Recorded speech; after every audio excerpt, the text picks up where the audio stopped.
Recordamos que aquella iglesia a la cual el apóstol Pablo estaba escribiendo estaba siendo confundida, estaba siendo atacada por falsos maestros. Falsos maestros estaban confundiendo a la grey de Dios.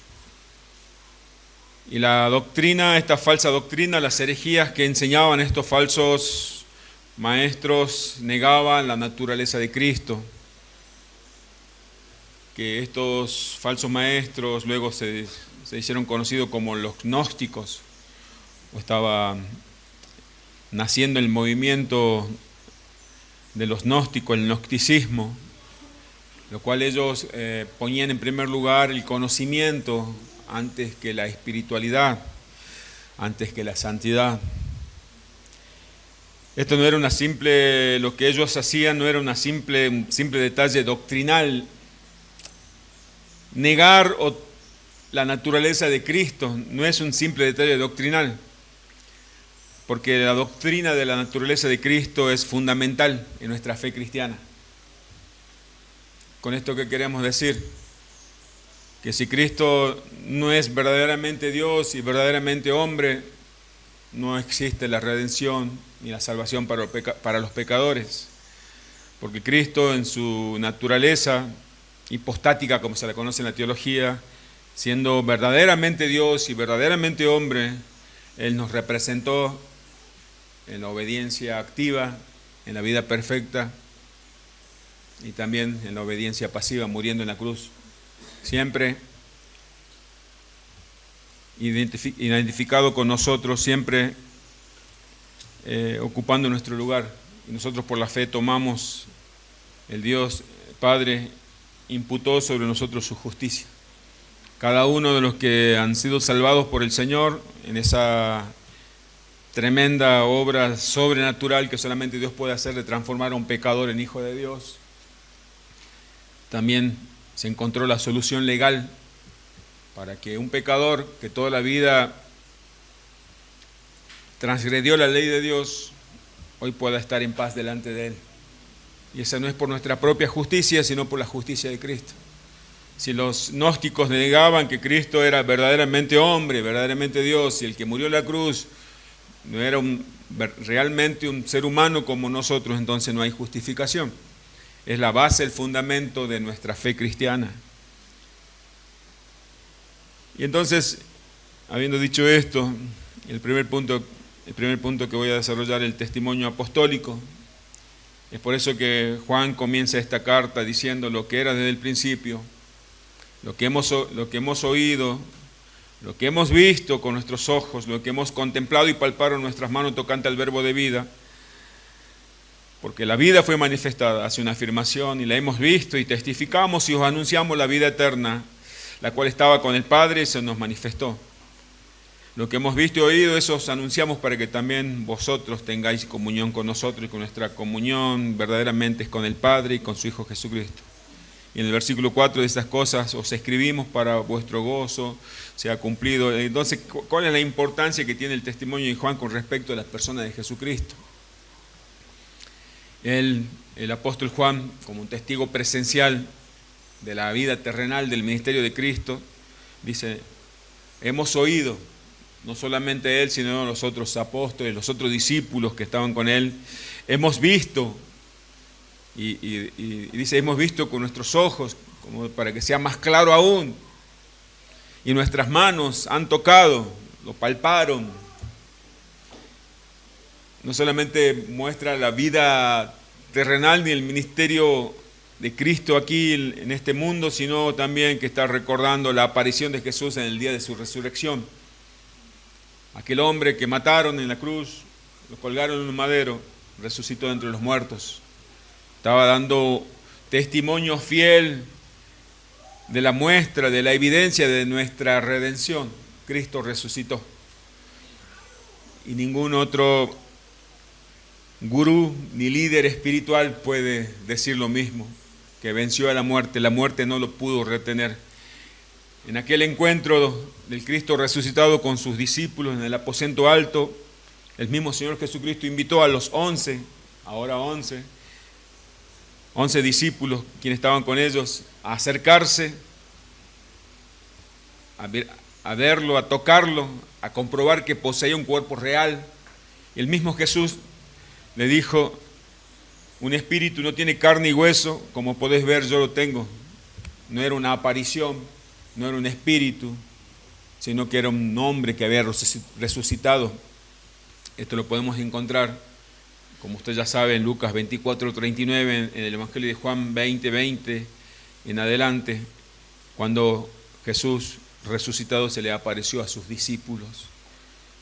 Incluso Tomás fue el que dudaba.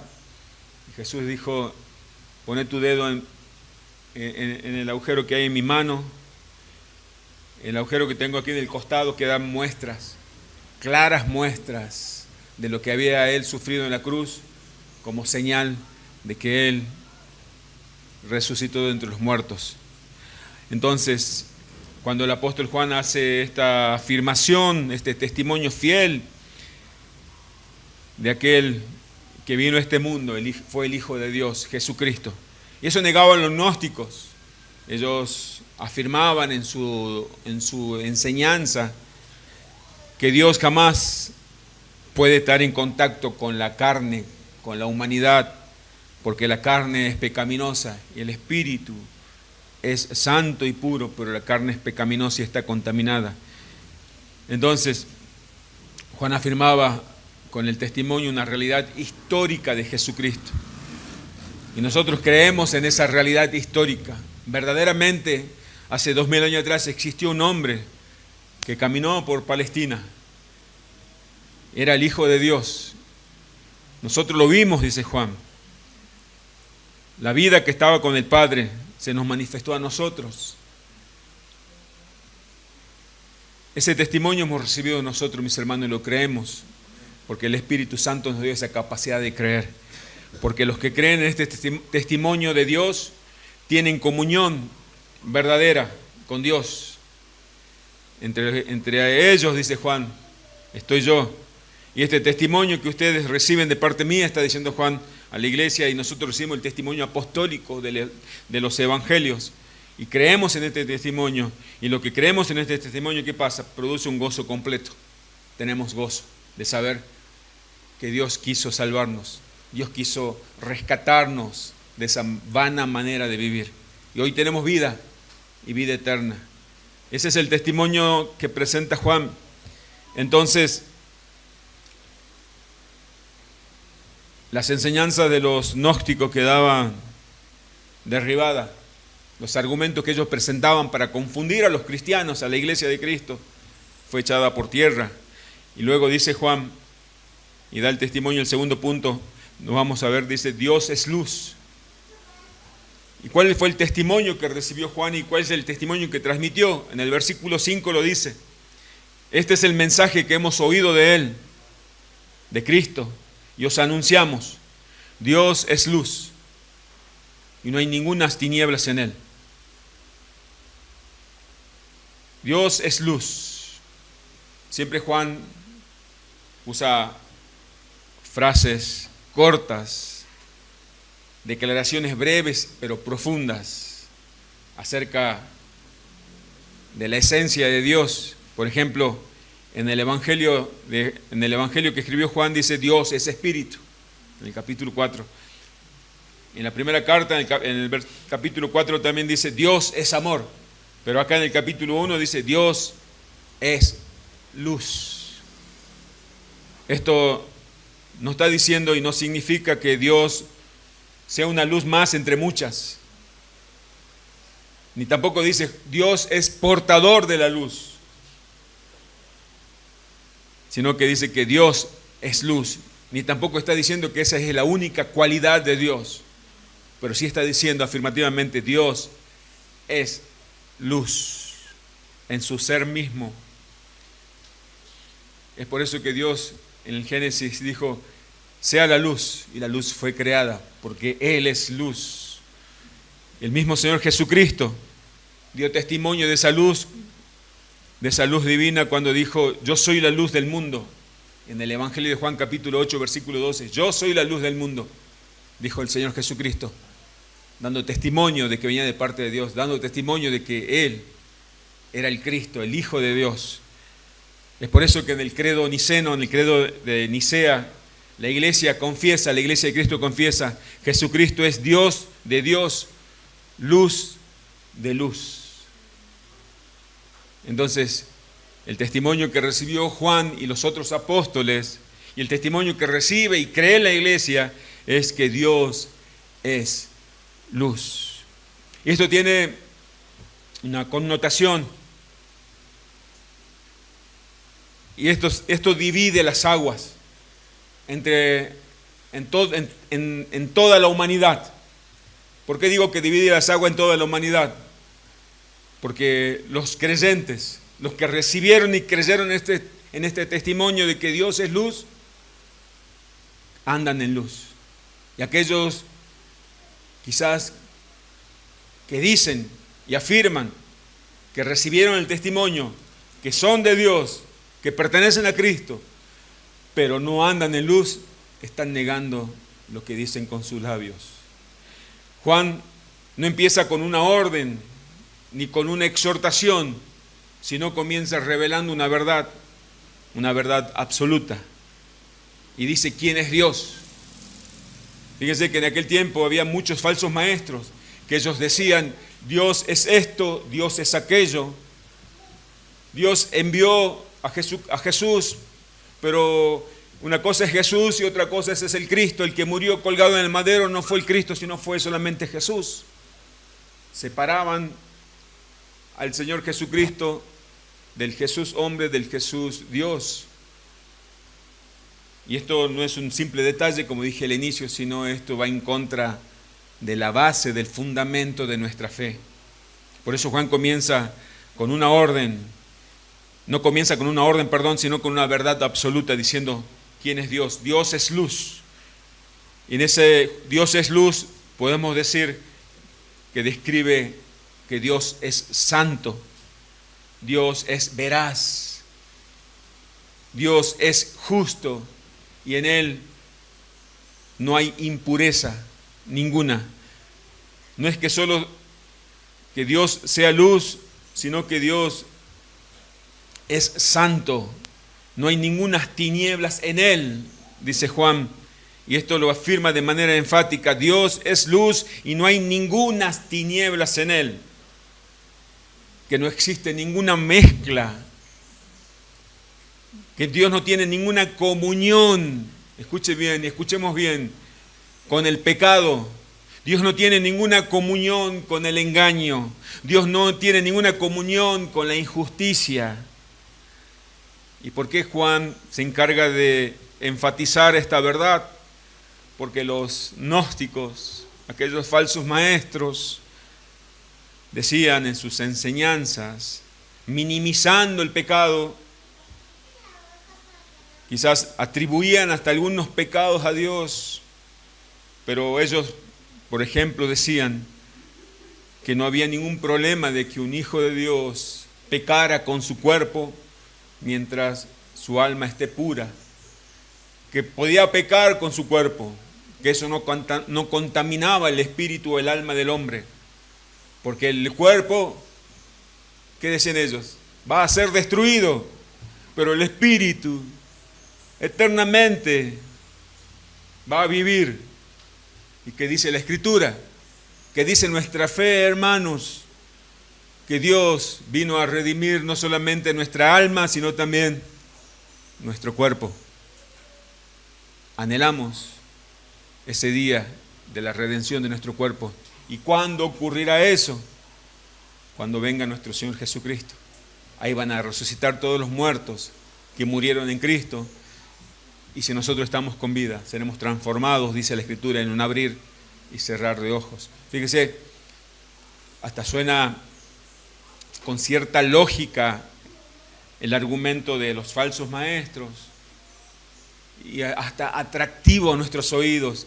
Imagina que un falso maestro nos dijera, por ejemplo, y existe en este tiempo también, hermano, querida iglesia, que diga, pecaste, no hay problema, ven a Cristo tal cual eres. Él te ama. Si pecaste con tu cuerpo, pero tu alma se mantiene pura. ¿Has fornicado? No hay problema. Ese cuerpo de pecado será destruido, pero tu espíritu se mantiene puro. No se contamina con tu pecado. Eso decían los nicolaitas también en el tiempo de la carta de Apocalipsis. El Señor Jesucristo reprende a los pastores de esa iglesia porque toleraron a esos falsos maestros. Y este pensamiento de los falsos maestros en los días de Juan también habita en nuestra carne. A la hora de la tentación, cuando nuestra carne nos dice, pecaste, y bueno, ¿qué se te va a hacer? Dios sabe que tu carne es débil, pero recordá que estás en la gracia, recordá que tu espíritu está puro, recordá esto. No están tan lejanos los pensamientos, los argumentos, las doctrinas heréticas de los gnósticos. Y este versículo que dice Juan, el versículo 5, cuando da fundamento a toda la carta, diría yo, porque después luego el apóstol Juan va a hablar que los verdaderos cristianos son los que andan en luz y no en tinieblas. Cuando dice en el versículo 5, le invito a que podamos observar el versículo 5, este es el mensaje que hemos oído de Él y os anunciamos, Dios es luz y no hay ninguna tinieblas en Él. Versículo 6, si decimos que tenemos comunión con Él y andamos en tinieblas, mentimos y no practicamos la verdad. Acá está mostrando algo muy importante en la doctrina de la iglesia, la conducta del creyente. Nuestra conducta debe reflejar la naturaleza de Dios. Si nosotros decimos que somos cristianos, es porque tenemos comunión con Dios. Si tenemos comunión con Dios, entonces, lógicamente, debemos reflejar la naturaleza de Dios. No en su perfección, pero sí se debe notar. No como un requisito para ser hijo de Dios, sino como una condición para reflejar la naturaleza que hemos recibido de parte de Dios. Los gnósticos hablaban de pureza, hablaban de Cristo, hablaban de Jesús, hablaban de Dios, mostraban conocimiento, pero no mostraban la luz de Dios. Ese es el mensaje que hemos recibido y este es el mensaje que transmitimos, dice Juan. Juan está diciendo, este es el mensaje que hemos recibido, este es el mensaje que hemos oído de Él. Esto es lo que recibimos de parte del Señor Jesucristo. No es mi opinión, está diciendo Juan. Porque a veces se llega a pensar que lo que se transmite o transmitimos es nuestra propia opinión, sino que un fiel predicador debe predicar y debe dar el mensaje que recibió, no otro mensaje. Y Juan lo anuncia con autoridad apostólica. Dios es luz, esa es la esencia de Dios. Todo lo que hace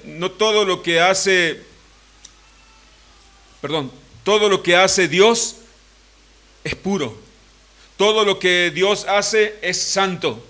Todo lo que Dios hace es verdadero. ¿Por qué? Porque así es su naturaleza. Dios es luz y no hay ninguna tinieblas en Él. Mis hermanos, que esto, y le rogamos al Señor que permita que podamos autoexaminarnos. Y esa autoexaminación es sumamente importante. Porque un día todos vamos a estar delante del Señor. Todos vamos a estar delante del Señor. Y no importa cuánto nosotros creamos ser, sino lo que en la autoexaminación comprobemos que verdaderamente somos. Somos hijos de Dios.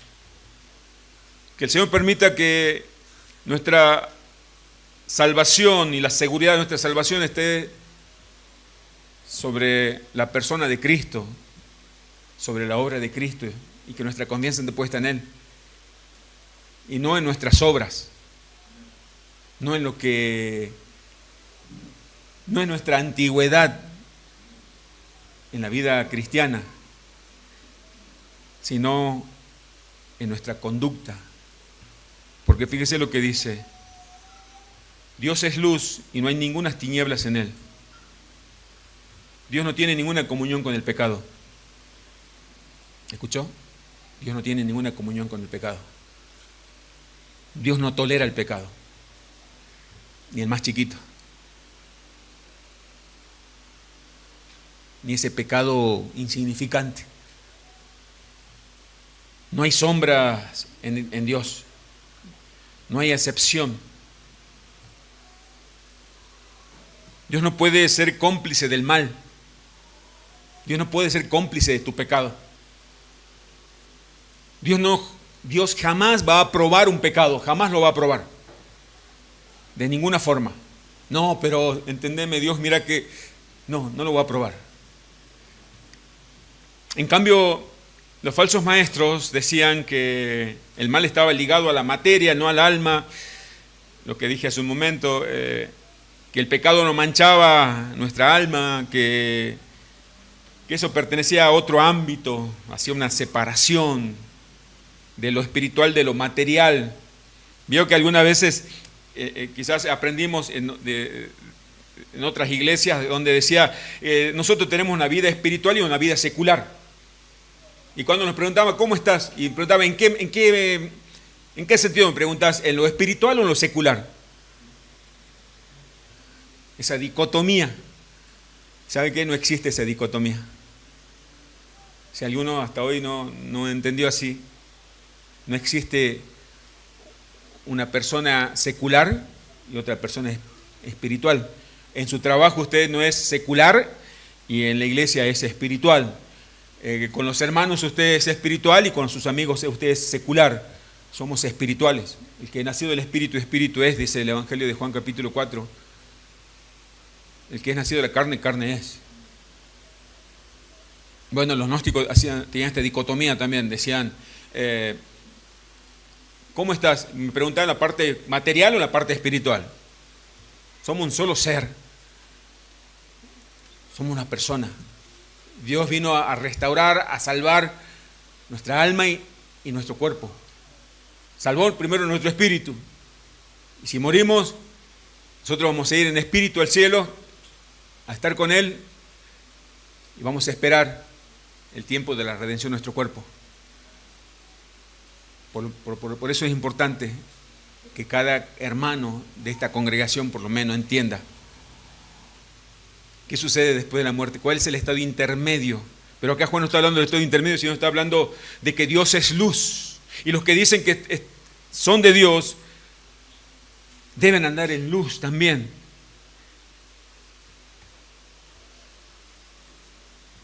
Para el cristianismo, el pecado rompe la relación con Dios. El cuerpo es una creación buena y va a ser redimido el cuerpo, va a ser redimido del pecado. Eso habla el libro de Romanos, en el capítulo 8. Primero necesitamos entender qué significa que Dios es luz. Dios es santo y en Él no hay pecado, eso ya lo dije. En Dios no hay ninguna tiniebla moral. Pero Juan está diciendo algo más, rebatiendo la herejía de los gnósticos, al decir que Dios es luz, que Dios no es oscuro, que Dios no es misterioso, que Dios no es esotérico, que Dios no tiene conocimientos ocultos reservados para unos pocos dentro del cristianismo, estoy hablando. Algunos pocos maestros tienen ese conocimiento más profundo. No, usted es pastor, tiene un conocimiento más profundo, porque usted es pastor. No, hermano. También está accesible para usted el conocimiento de las Escrituras. No, pastor, usted tiene que profundizar más porque usted es pastor. Bueno, los gnósticos pensaban que algunos maestros han alcanzado cierta iluminación que los demás no. Así son las sectas. Ese tiene conocimiento. Está reservado para pocos. ¿Y usted por qué no estudia la Escritura? No, porque yo no he sido llamado a ser pastor. Juan entonces, al decir que Dios es luz, está diciendo que Dios no es esotérico, ni oscuro, ni inaccesible. Dios es luz. Es decir, que Dios se ha dado a conocer, se ha revelado, ha mostrado quién es y cuál es su voluntad. ¿Y quién nos reveló? ¿Cuál es la máxima expresión, la revelación? Como algunos llaman, Cristo es la exégesis de Dios. Dios es luz. Es el testimonio que hemos recibido. Y Dios se ha dado a conocer cuál es su voluntad. Aquí nadie puede decir, yo no sé cuál es la voluntad de Dios para mi vida. La voluntad de Dios para tu vida, hermano, hermana, para mi vida, es la santificación. Dice en el Antiguo Testamento, en Deuteronomio 29:29, las cosas secretas pertenecen a Jehová nuestro Dios. Hay una voluntad secreta, reservada para Dios, sí, pero más las reveladas, existe otra voluntad revelada, son para nosotros y para nuestros hijos para siempre, para que cumplamos toda la palabra de esta ley. O sea, Dios reveló su voluntad, está acá. ¿Sí? La tiene usted en su mano si tiene su Biblia. No es que Dios nos reveló cuál es su voluntad, sí reveló cuál es su voluntad, cuál es su ley, cuál es su moral. En 1 Juan 2:6 dice, el que dice que permanece en él, fíjese en el capítulo 2 ahí en su Biblia nomás, versículo 6, el que dice que permanece en él, debe andar como él anduvo. Vaya examinándose. ¿Cómo es tu vida? ¿Cómo es su vida? Mi intención no es mandar a nadie del infierno. Ningún pastor tiene esa habilidad de mandar al infierno ni de rescatar a alguien del infierno, sino que es el Señor. Es el único que tiene el poder de abrirle el entendimiento, darle la capacidad para que usted crea y crea en este testimonio, o mantener su entendimiento cerrado y usted no va a entender. Versículo 6, primera de Juan capítulo 1, versículo 6. Si decimos que tenemos comunión con Él y andamos en tinieblas, mentimos y no practicamos la verdad. En la Escritura, tener comunión con Dios es sinónimo de ser creyentes. Vieron que a veces, quizás en una consejería pastoral, una conversación con hermanos, alguien te pregunte, ¿cómo está tu comunión con el Señor? ¿Sí? ¿Alguna vez alguien le hizo esa pregunta? ¿Cómo está tu comunión con el Señor? Y quizás alguien diga, el que recibe la pregunta, diga, bueno, la verdad que ando con poco tiempo, casi no estoy leyendo, casi no estoy orando, casi. Pero soy creyente. En la Biblia, en el versículo 6, nos dice que tener comunión con Dios es sinónimo de ser creyente. No existe la categoría de cristianos sin comunión. No hay una categoría de cristianos incomunicados con Dios, sin comunión con Dios. Si usted hasta hoy vino acá y dijo, bueno, yo soy un cristiano que no tengo mucha comunión con Dios, no existe ese término medio, no existe ese punto medio, no existe esa zona neutral. Una persona que tiene comunión con Dios es un verdadero creyente. Una persona que no tiene comunión con Dios no es un creyente. ¿Tiene comunión con Dios? Es creyente. ¿No tiene comunión con Dios? No es creyente. Así que Juan no está poniendo niveles de espiritualidad, como un termómetro de espiritualidad. ¿Cómo está tu comunión con Dios? Estoy más o menos. ¿Usted tiene comunión con Dios o no tiene comunión con Dios? Es un sinónimo. Tiene comunión con Dios, es hijo de Dios. Dios es luz. Esa es la naturaleza, esa es la esencia de Dios, la pureza. Repito, Juan no está describiendo niveles de espiritualidad dentro del cristianismo, sino está mostrando la diferencia entre un verdadero hijo de Dios y alguien que solamente afirma serlo. La comunión con Dios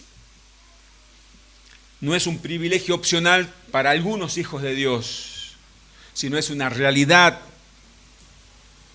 de todo aquel que ha nacido de nuevo, de todo aquel que pasó de muerte a vida, todo aquel que recibió el testimonio de Juan, todo aquel que creyó en el testimonio del Evangelio de que Jesús es el Cristo, es el Hijo de Dios, es un hijo de Dios. Por lo tanto, afirmativamente, tiene comunión con Dios. Nos preguntemos, hermanos amados y queridos amigos y oyentes, si usted que está sentado ahí en su silla, se sentó creyendo de que usted es cristiano, es hijo de Dios, pero nunca tuvo comunión con Dios o no tiene comunión con Dios, solamente era una simple presunción, un simple optimismo. Soy hijo de Dios. Juan continúa diciendo, versículo 6, si decimos que tenemos comunión con Él y andamos en tinieblas, mentimos y no practicamos la verdad. Quizás alguien diga, bueno, yo sí tengo comunión con Dios, pero tu vida no refleja en tu andar. Dice el versículo 6, yo quiero que mire su Biblia. Si decimos que no tenemos pecado, perdón, el 6, si decimos que tenemos comunión con Él, o sea, si digo que soy cristiano,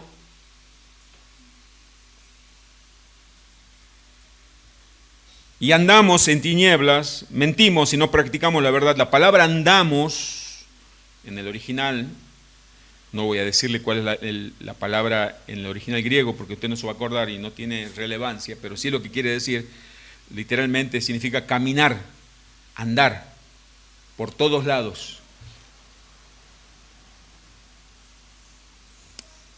La palabra andamos o andar significa un estilo de vida, una conducta habitual, no una conducta casual, o esporádica.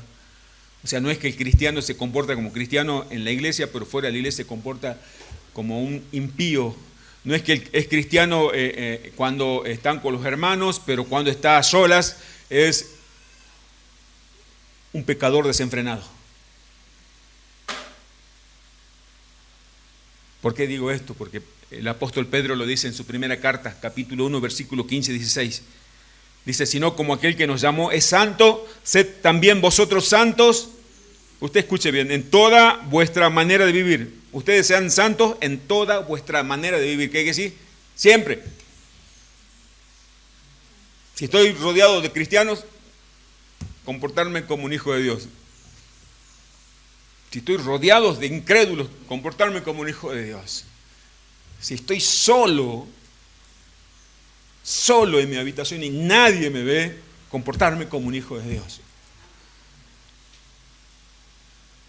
Porque escrito está, y Pedro trae lo que el Señor dijo en el Antiguo Testamento, sed santo porque yo soy santo. Entonces, versículo 6, quiero que no se vaya usted de Primera de Juan. Si decimos que tenemos comunión con Él y recibimos el testimonio de que Dios es luz y andamos en tinieblas, mentimos y no practicamos la verdad. Esto es decir, sos un mentiroso, sos una mentirosa. Y no importa que lo grites, soy cristiano, no importa que golpees la mesa y digas, soy cristiano. Porque más fuerte que tus palabras habla tu manera de vivir. Esta es la realidad. Dios es luz.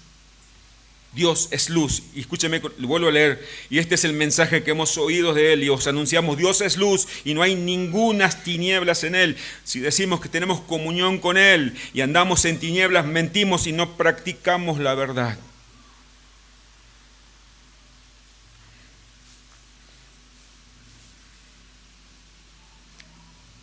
Hebreos 12:14.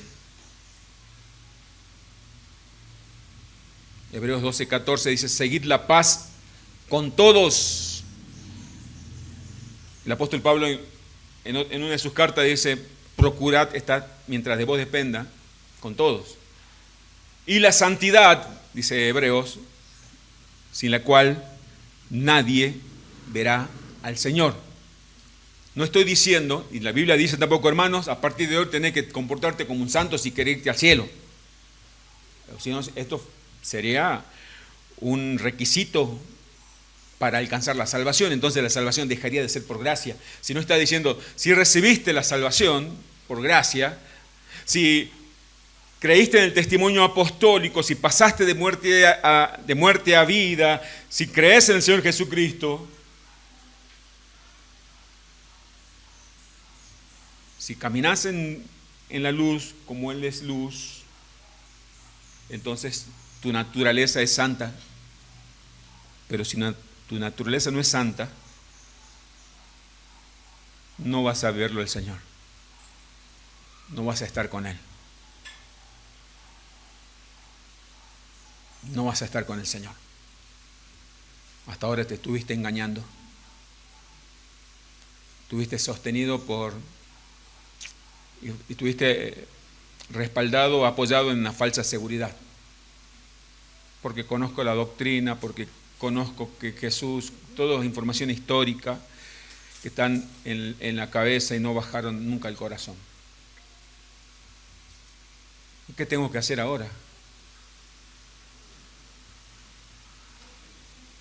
Una característica del nuevo nacimiento es el arrepentimiento. Arrepentirnos. Toda tu moralidad no sirve absolutamente para nada. No, pero yo soy buena persona. No sirve. Absolutamente para nada. No, pero yo fui a la iglesia varias veces, varios domingos, y he leído la Biblia y he orado. No sirve para nada. Si no has nacido de nuevo, si tu vida no está unida a la vida de Cristo, tu naturaleza no ha sido transformada. El apóstol Juan está diciendo, si afirmamos ser creyentes, pero vivimos un estilo de vida que contradice lo que Dios ha revelado, nuestro estilo de vida afirma lo que Dios, el testimonio que hemos recibido, o lo niega. ¿Qué pasa si mi vida, el estilo de vida, si mi vida está marcada no por la voluntad de Dios, sino porque hago lo que se me da la gana? Dice la Biblia que mentimos y no practicamos la verdad.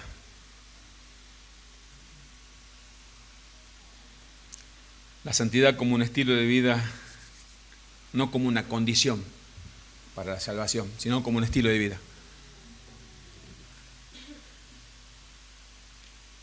Cuando el falso creyente busca vivir en santidad, digo, a veces el falso creyente en la iglesia escucha un mensaje que exhorta y llama a la santidad, entonces se motiva y dice, voy a vivir en santidad ahora.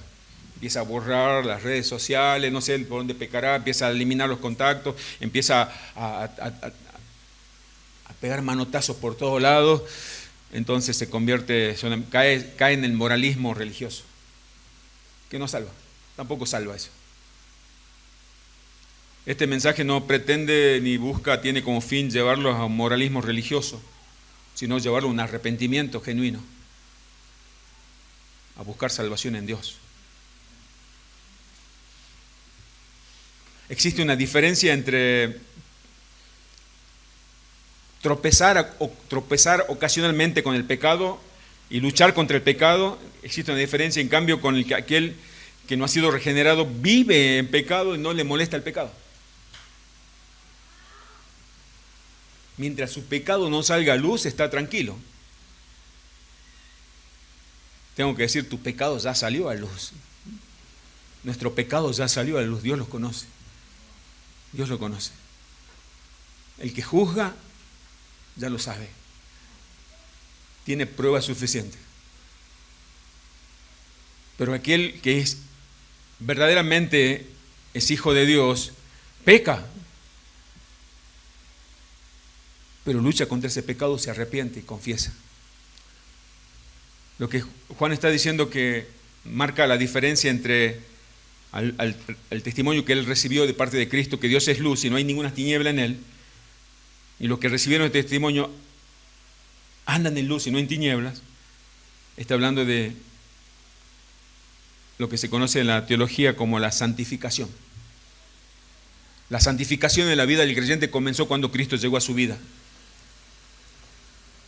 La santificación en la vida del creyente, si usted es creyente, comenzó cuando Cristo llegó a tu vida. Y a partir de allí comenzó a crecer, como una planta, como una semilla que cayó en la tierra y comenzó a echar raíces, comenzó a salir de la tierra, ya no una semilla, una plantita, y comenzó a crecer y comienza a dar frutos. Y así como esa planta tiene que ser cultivada, tiene que ser regada, cuidada de no ser contaminada, podada si es necesario. En cambio, el que no ha sido regenerado vive en el pecado y no le molesta el pecado, no lucha contra el pecado, no está enemistado con el pecado. Pregúntese, ¿está enemistado con el pecado? ¿Cuál es tu relación con el pecado? ¿Cuál es su relación con el pecado? ¿Cuál es mi relación con el pecado? ¿Qué es vivir en santidad? Para los gnósticos vivir en santidad era acumular conocimiento. La santificación, el tercer punto. Versículo 7. Pero si andamos en luz, como Él está en luz, tenemos comunión unos con otros, y la sangre de Jesucristo, su Hijo, nos limpia de todo pecado. Si decimos que no tenemos pecado, nos engañamos a nosotros mismos y la verdad no está en nosotros. Versículo 7, básicamente dice, si afirmamos que somos de Cristo, andamos en luz, porque Dios es luz. Tenemos comunión unos con otros, el amor fraternal, una de las evidencias características necesarias de los hijos de Dios, como ya más adelante vamos a ver que ya lo vimos. Todo creyente, en el libro de los Hechos 2 dice que todos aquellos que creyeron en el testimonio en la predicación de Pedro, ¿qué pasó? ¿Recuerda? Fueron unidos, añadidos a la iglesia de Cristo. O sea, no fueron dispersados, cada uno vaya a su casa, vivan la vida cristiana como se les dé la gana, sino Dios los unió en una iglesia local, en una congregación. Así es. Por eso dice, andamos en luz como Él está en luz, versículo 7, estoy leyendo, tenemos comunión unos con otros en la vida de iglesia. Ahí es donde es probada nuestra fe, es probada nuestra obediencia, es probada nuestra espiritualidad, es probado nuestro amor fraternal. Y la sangre de Jesucristo nos limpia de todo pecado. Y si decimos que no tenemos pecado, nos engañamos a nosotros mismos y la verdad no está en nosotros. ¿Qué significa vivir en santidad? Esto no significa primero que no pecamos, porque ahí lo dice. Todos los cristianos van a luchar y vamos a luchar contra el pecado. ¿Hasta cuándo? Hasta que muramos o el Señor venga y nos transforme. Todos los días vamos a luchar contra el pecado. ¿Escuchó?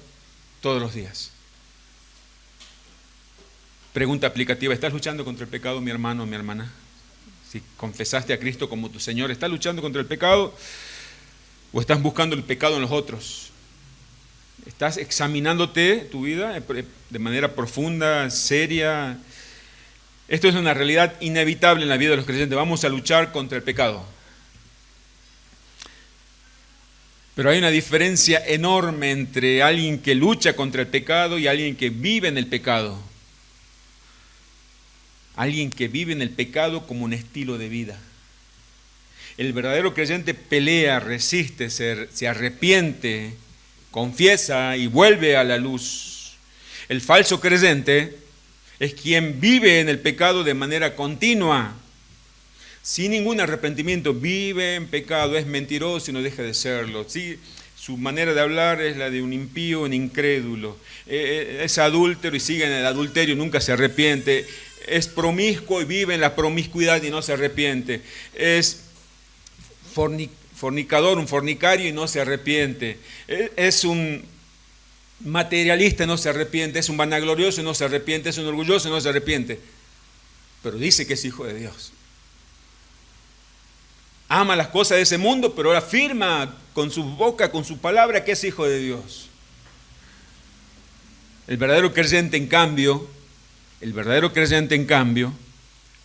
tiembla ante la palabra de Dios. Tiembla ante la palabra de Dios. No se atreve a poner sus pensamientos o su anhelo o su deseo por encima de la palabra de Dios, sino que somete todos sus pensamientos, sus ideas, sus anhelos, sus proyectos a la palabra de Dios. El verdadero creyente reconoce su pecado y confiesa su pecado. Esa es la diferencia.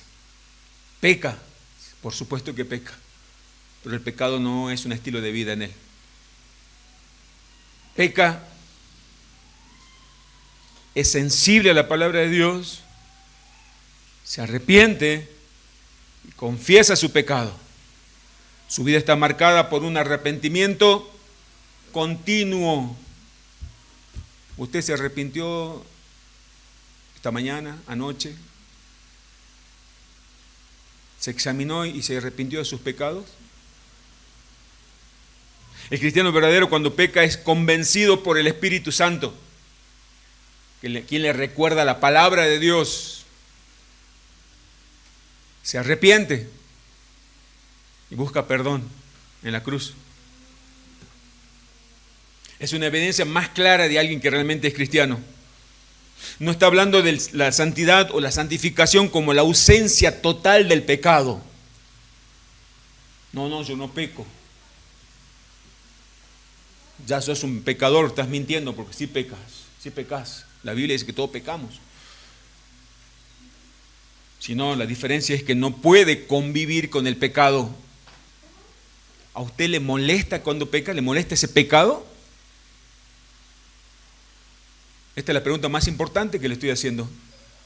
¿A usted le molesta el pecado? ¿O le da lo mismo? No hablo solamente de acciones, sino de pensamientos. ¿Qué pensamiento hay en nuestra mente? La verdad, me pregunto yo también, ¿qué pensamiento hay en mí? A veces no le aterra los pensamientos que usted tiene. Pensamientos de maldad, de odio, de rencor, de venganza.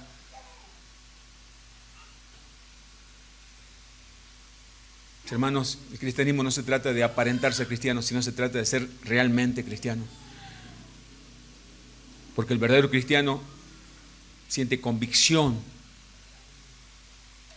Cuando peca, no se justifica. No se justifica cuando peca, sino que sí, Señor, he pecado. El verdadero arrepentimiento es ponerse de acuerdo con lo que Dios llama pecado. Sí, he pecado. Eso es mentira, es pecado. Eso es engaño, es pecado. Eso es adulterio, eso es fornicación, eso es robo. Eso es pecado, sí, es pecado. He desobedecido y se arrepiente. La confesión confiesa los pecados con nombres, concretamente, como dice nuestra confesión de fe. No de manera genérica. Si he pecado, Señor, no sé, por las dudas te pido perdón. Ese nunca se arrepintió. Se arrepiente y confiesa y busca restauración. El inconverso puede pecar y seguir adelante sin ninguna lucha contra el pecado, salvo hasta cuando sale el pecado a la luz y sale que es un pecador, entonces se siente avergonzado y dice que esa vergüenza es arrepentimiento, pero solamente el Señor sabe si es arrepentimiento. El que es de Dios tiene un corazón sensible a la palabra a la palabra de Dios. Es por eso cuando recibe la exhortación, la disciplina eclesiástica, se arrepiente. En cambio, el incrédulo es insensible a la palabra de Dios. Es insensible a la disciplina eclesiástica. Dice, no, yo no he pecado. Es por eso que una de las características distintivas, inequívocas de un verdadero creyente es cuando es sensible a la palabra de Dios. Hermano, pecaste. Sí, he pecado. He pecado. Señor, perdóname porque he pecado, como decía el salmista, he pecado contra el cielo y contra ti, Señor. Pero el que no es creyente dice, no, yo no he pecado. Los otros pecaron, o los otros me han inducido a pecar.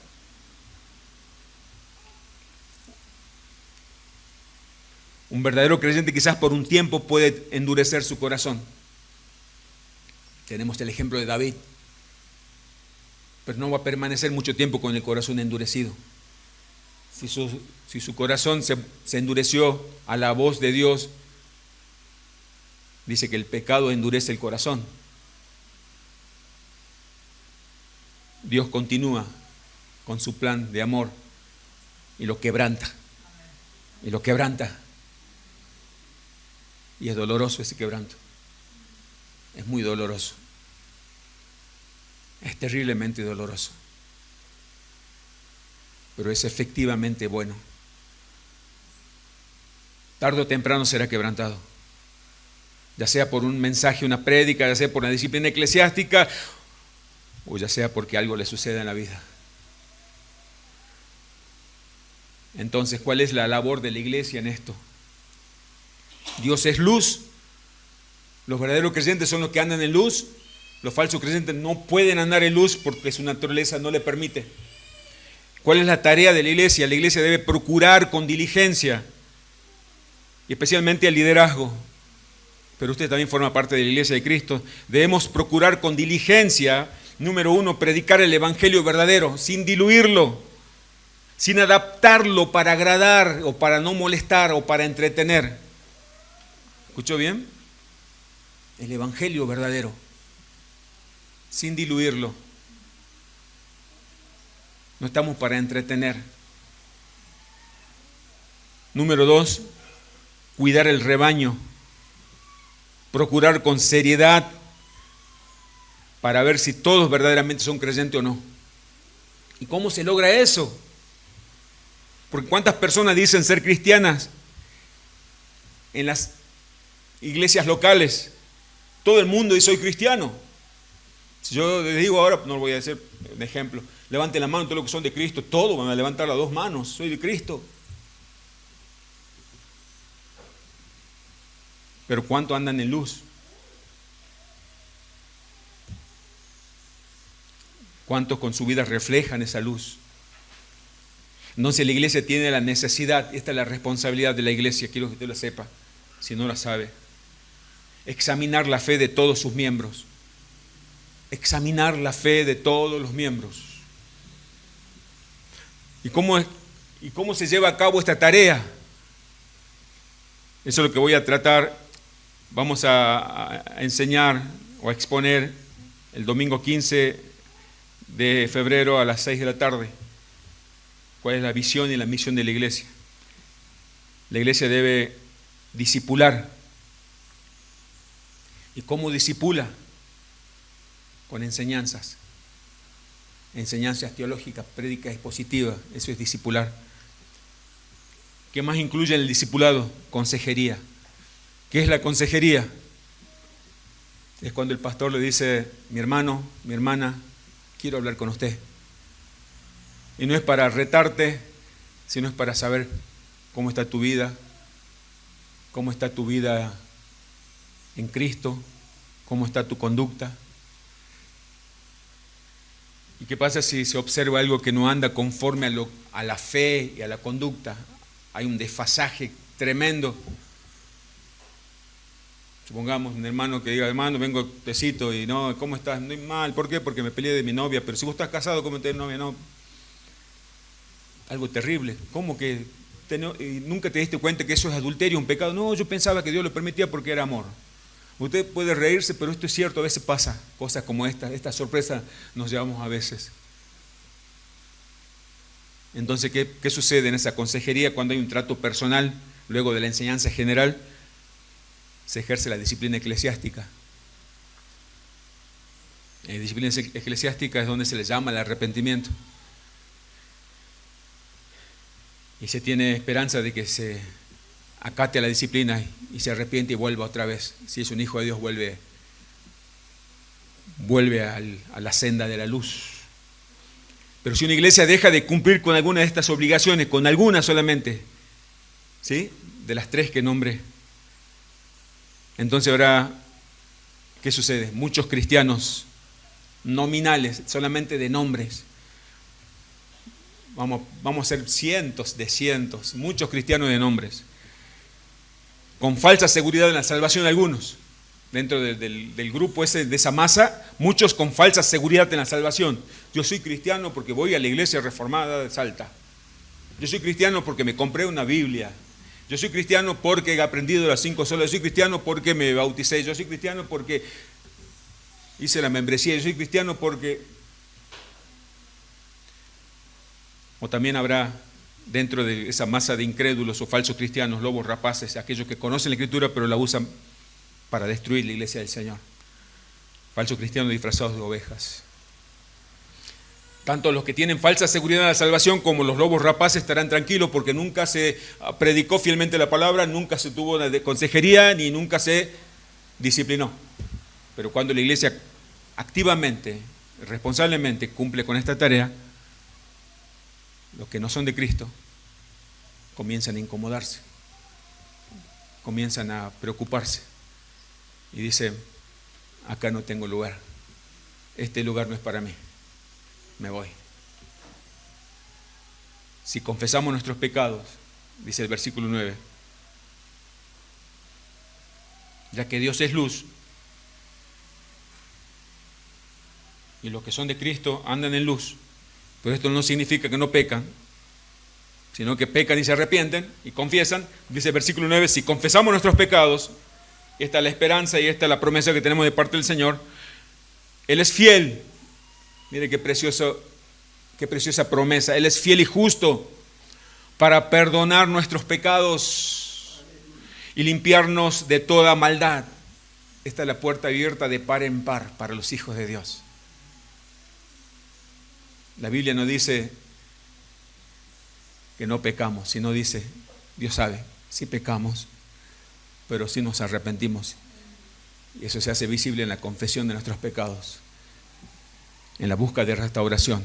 Señor, perdóname, he pecado. Señor,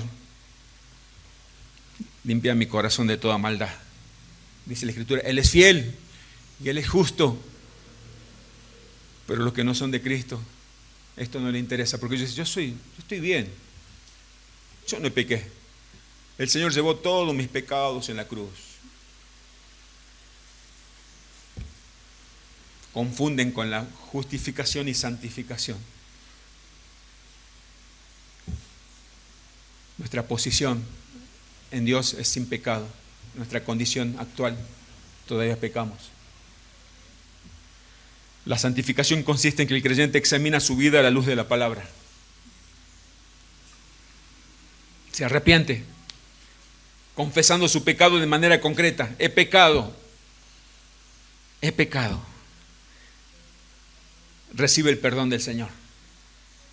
Mis hermanos, mi hermana, mi amada hermana, mi amado hermano, ¿cuándo fue la última vez que examinaste tu vida a la luz de la palabra de Dios, honestamente, temerosamente? ¿Cuándo fue la última vez que te arrepentiste delante del Señor y confesaste tu pecado de manera concreta? Señor, soy esto. Porque hay un perdón, como dice el himno Sublime Gracia. Hay un río de perdón que fluye del trono de Dios. Si decimos que no hemos pecado, algunos falsos maestros, falsos cristianos, yo no peco. Por eso no me arrepiento, por eso no me examino, porque yo no peco. Por eso no confieso mi pecado, porque no peco. Por eso no me sujeto a la disciplina eclesiástica, porque no peco. No lo dice de manera explícita, pero sí implícita. Algo terrible, le hacemos mentiroso a Dios, le decimos que Dios está mintiendo, que yo no peco. Entonces dice la palabra no está en nosotros. Y cuando dice la palabra no está en nosotros, quiere decir que Dios no está en nosotros, que Cristo no está en nosotros, que su Espíritu no está en nosotros, que la verdad no está en nosotros. Otra prueba de un verdadero creyente es la necesidad del arrepentimiento. Necesitamos arrepentirnos. Deja de cargar con tu pecado. Como dice el autor de Hebreos en el capítulo 12, hay una carrera por correr y el pecado es un peso que nos estorba en esta carrera. Despojate del pecado. Arrepentite, arrepiéntase. Si es un hijo de Dios, ese pecado no confesado está consumiendo tu vida, está apagando tu vida, está quitándote el gozo de la salvación. Tenemos necesidad como creyentes de arrepentirnos. Como siempre les digo, mis hermanos, perdónenme por la reiteración, dejemos de jugar al cristianismo. Dios nos está llamando al arrepentimiento. El verdadero cristiano sabe que todavía es un pecador, sabe que tiene que luchar contra el pecado. Se examina, se arrepiente, confiesa y recibe perdón. Es una maravillosa promesa de parte de Dios. En cambio, el incrédulo no ve la necesidad de la santificación. No la practica porque su naturaleza no le presenta esa necesidad. Entonces, le estamos señalando a Dios como un mentiroso. Eso es porque la palabra no habita el corazón del incrédulo. El corazón, no hay palabra de Dios, solamente en su cabeza. Solamente en su cabeza. Para concluir, el apóstol Juan comenzó dando testimonio del Señor Jesucristo como el Hijo de Dios. El cristianismo es una relación, nos mostró hoy el capítulo 1, el cristianismo es una relación que tenemos con el Dios Santísimo. Nosotros pecadores, justificados, perdonados por misericordia, tenemos una relación íntima con Dios, con el Dios 3 veces santos. Y esa relación solo es posible por la unión que tenemos en Cristo Jesús. Estamos unidos a Cristo Jesús. Entonces, no se trata primero de buenas obras para alcanzar la salvación. No se trata de que usted aquí tiene que salir a hacer buenas obras para alcanzar la salvación. No se trata de que usted tiene que salir a hacer algo para alcanzar la salvación. Sino que se trata de que tiene que arrepentirse, si no es de Cristo. Y si es de Cristo, tiene que arrepentirse también para santificación. Porque la salvación es un regalo de Dios. Y como resultado de haberla recibido, somos llamados a vivir a buenas obras. Somos llamados a vivir en buenas obras. Una de las pruebas más claras del creyente, del auténtico creyente, una de las pruebas más claras, escuche bien, ya estoy terminando, estoy concluyendo, del verdadero creyente, y examínese también, nos examinemos todo a la luz de esto, no actúa por motivos externos, la motivación es externa. ¿Qué quiero decir con esto? Como amenazas. Ay, voy a hacer algo para que Dios me mande al infierno. Ni tampoco hace algo por promesas de recompensa, voy a hacer algo para que Dios me bendiga. Esas son motivaciones externas. Sino que el verdadero creyente, la motivación es interna. Es el amor de Dios que fue derramado en nuestros corazones por medio del Espíritu Santo. ¿Qué te motiva? ¿Qué le motivó a usted a venir a la iglesia hoy? ¿Una motivación externa o interna? ¿Tenía miedo que Dios le mande al infierno o vino porque el amor de Cristo constriñe su corazón? Y dijo, no puedo quedarme en mi casa, tengo que ir a adorarle a mi Señor. Examínese, mi hermano, mi hermana. El que está en Cristo no cumple sus deberes espirituales como un trabajo forzado para calmar su conciencia, sino que su adoración a Dios, su devoción a Dios, su obediencia a Dios son emanaciones naturales de un alma redimida y agradecida a su Señor y Salvador. Examinémonos, hermanos, a la luz de esto. Mi predicación, mi exposición no tiene la intención de llevarlo al activismo, sino de llevarlo a Cristo. Cuando su corazón esté lleno de Cristo, no va a poder quedar, como decía el pastor al inicio, no va a poder quedar callado, no va a poder quedarse quieto.